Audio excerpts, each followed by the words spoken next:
Princess Varessa had only meant to amuse herself. That was how the disaster began. On the day the trade envoys from Earth arrived beneath the crystal vaults of the Sapphire Court, she sat above them in boredom, half listening to speeches. Then she saw him, a human standing behind the delegation, broad-shouldered, silent, wearing a plain dark uniform and an expression that refused awe. Varessa leaned toward her father and asked, loud enough for half the chamber to hear, "Can I keep that one?" Laughter burst through the court. Because the princess collected curiosities, so why not a human?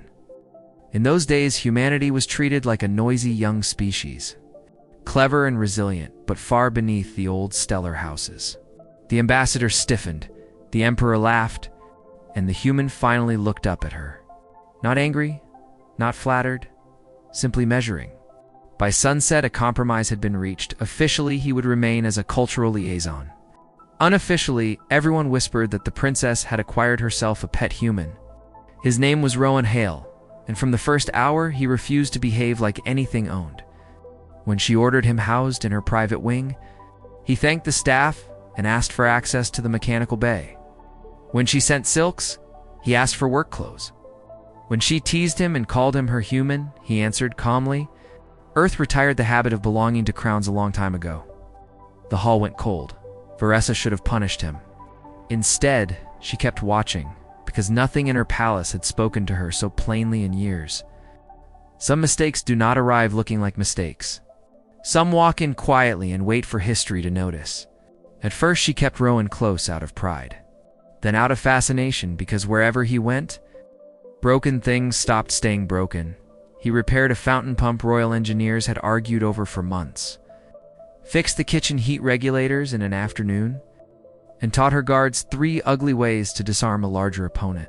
He worked without drama, spoke without flattery, and never bowed lower than courtesy required. Varessa found excuses to summon him. One evening, she asked whether all humans were so difficult. Rowan replied, "Only around people who confuse power with worth." That answer followed her for days, because everyone else in her life treated rank like gravity. But Rowan treated it like weather, real and inconvenient, never sacred. The court found him amusing, then useful, then unsettling. And only Varessa noticed the moment amusement turned into fear. It was during the night of comets, when the court gathered beneath open stars. Then the first explosion tore through the western colonnade. Smoke rolled over the banquet floor, guests screamed, and masked assassins surged through the panic, heading straight for the throne. The guards froze for one fatal heartbeat, waiting to know whose order outranked whose. Varessa drew her ceremonial dagger and nearly died with it in her hand. Her first strike missed. The second attacker knocked the blade away. And she saw how useless inherited safety becomes when real violence enters the room. That was the moment the palace stopped laughing and the legends started breathing.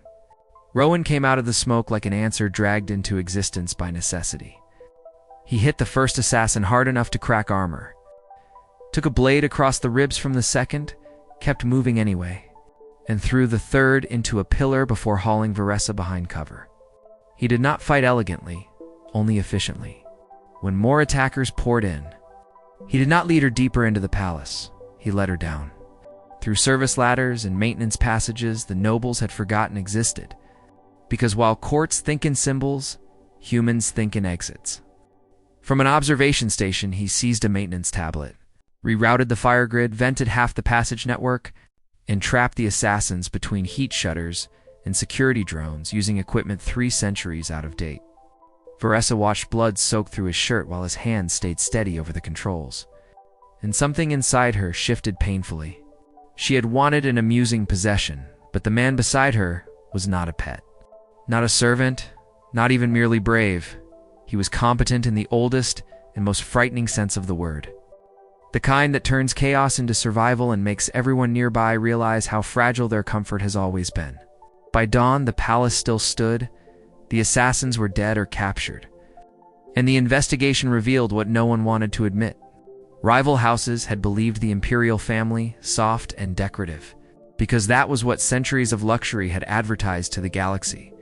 They had not planned for the human, and every account ended the same way. If Rowan Hale had not been there, the princess would be dead.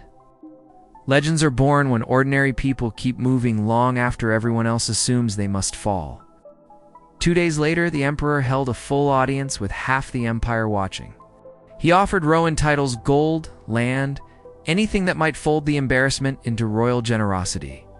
Rowan stood bandaged, pale, and entirely unimpressed, then answered in a voice that carried through the chamber. "I did not save your daughter to become another ornament in this place. I did it because she is a person. And people are not decorations." Silence struck the hall. Before anyone could recover, Varessa rose, descended the crystal steps, and stood beside the man she had once joked about keeping. When she spoke, her voice sounded different. "Stripped clean of performance?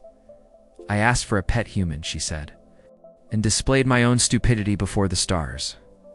What I received was a man with more courage than my court, more usefulness than my ministers, and more dignity than everyone who laughed with me that day."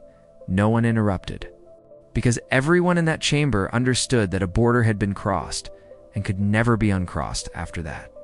Children across the Celestine worlds stopped asking for jeweled creatures and started asking for stories about Rowan Hale. The fighter who kept going after blood loss should have dropped him. The stranger who entered a palace as a novelty and left it as the measure by which princes felt small. And Varessa changed most of all. She ended the ownership of sentient attendants, opened the Royal Engineering Schools to labor castes, and learned that respect given late is still better than never. Whenever some old nobles sneered that humans were too rough, too loud, too impossible to civilize, the princess would remember smoke on the terrace, steady hands on a dying console, and the lesson one stubborn human had carved into an ancient empire. Underestimate us if you like, but do it only once.